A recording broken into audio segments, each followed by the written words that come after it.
Greetings, folks. This is Mason Weaver. Haven't done a live video in a long time. Today is April the 17th, 2019. Been traveling a lot, taking care of my wife and other things, and we've been kind of busy. But I do want to kind of talk about my observations about things that are going on in our country. 2 days after the tax season, I hope you guys got through it okay. I don't file mine until later because it's just all the hassle goes on in April for me. But you know, I've been observing some things, a lot of crazy things. Democrats have lost their minds. And the reason they have lost their minds is because Donald Trump's election has forced them out of the corners. They are crazy. They are socialists. They are communists.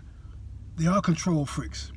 They are against babies. They are against freedom. They are against capitalism. There is no proposal Democrats ever present to you that you find exciting and interesting. Every proposal coming from every Democrat lawmaker is oppressive and abusive and against your freedom. Democrat Party is the party of slavery. So, but now Donald Trump's presidency has forced them to speed up their plans to dominate us. They thought they had 8 more years of Hillary Clinton. And so they were prepared to usher in more nonsense in our schools, more regulations over our lives, complete health care control of the federal government. They've already had complete schooling control with the tuition program. They thought they had 8 more years to completely dominate the American culture. With Hollywood's participation in these movies and silly comments with news participating in what they report to you, the Democratic Party thought they had it made. Donald Trump forced them to accelerate. That's why you see them hating and telling you not to hate. Today, I was at VA, Veterans Administration, and when I went down to the cafeteria, I passed through the hallway a display with a couple of nice young ladies.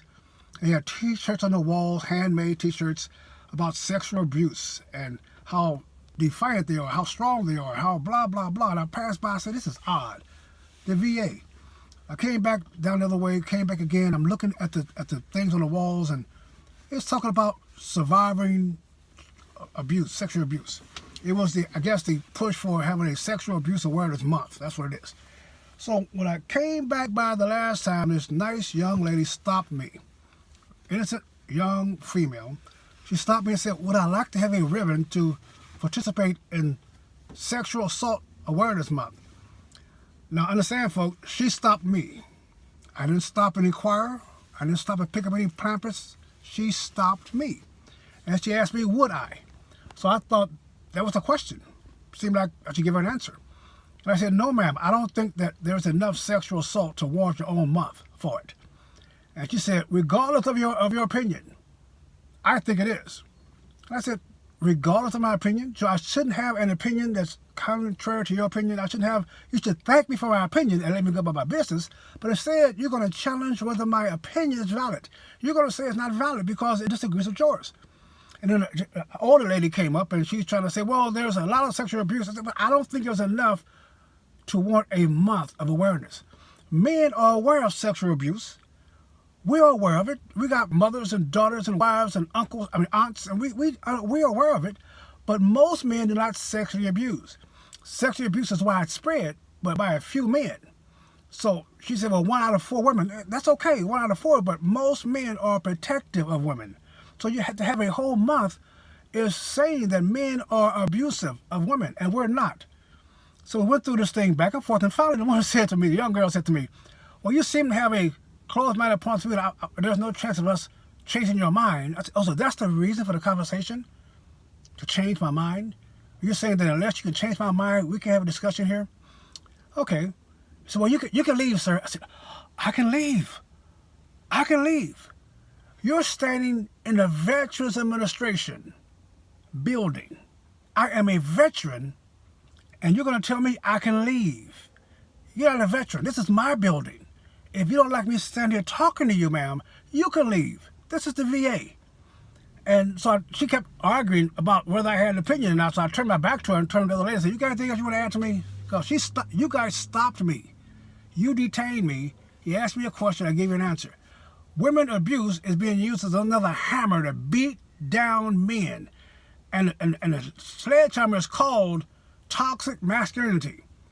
Ladies, if you think men are toxic, then leave us alone. If you think men are abusive, then leave us alone. Because men are protective. And we're the cure for most of your problems.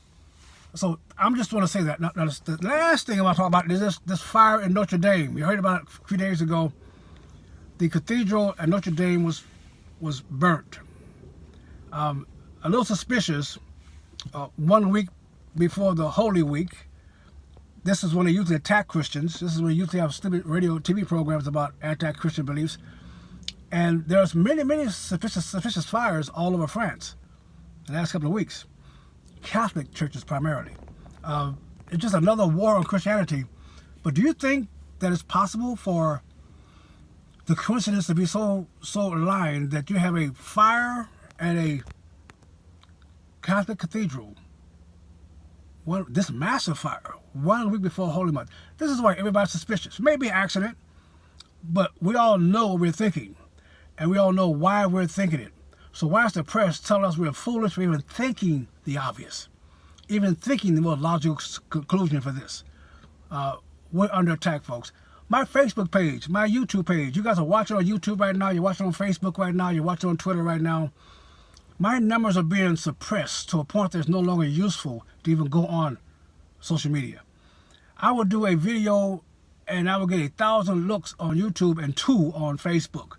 So we are determined to make a change. I have a site called leavetheplantation.org or .io. We're not sure how we're going to fix it. Join us there. Put your videos on our site.